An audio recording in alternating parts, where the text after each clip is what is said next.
সুরজিতের গান, গল্প ও কবিতার আসরে সকলকে স্বাগত। আজ শুনবে কবি বুদ্ধদেব বসুর শ্রেষ্ঠ কবিতা এই শীতে।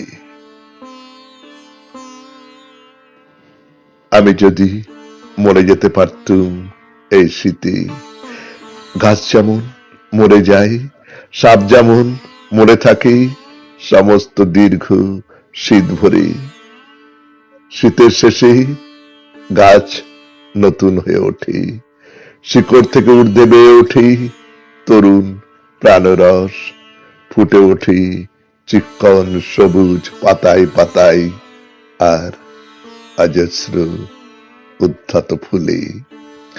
আর সাপ ঝরিয়ে দেয় তার খোলস, তার নতুন চামড়া শঙ্খের মতো কাজ করা, তার জিহ্বা ছুটে বেরিয়ে আসে আগুনের শিখার মতো, যে আগুন ভয় জানে না, কেননা তারা মরে থাকে সমস্ত দীর্ঘ শীত ভরে, কেননা তারা মরতে জানে।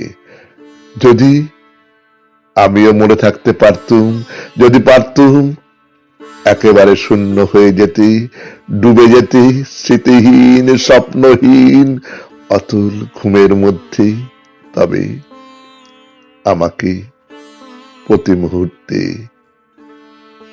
মরে যেতে না হতো এই বাঁচার চেষ্টায়, খুশি আবার খুশি করার, ভালো লেখার, ভালোবাসার চেষ্টায়।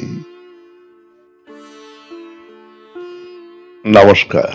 শুনলেন কবিতা এই শীতে, কলমে বুদ্ধদেব বসু, উচ্চারণে সুরজিৎ দাস, সেতারে ধ্রুব বাগচি, সমগ্র অনুষ্ঠানটির সম্পাদনায় সুরজিৎ দাস।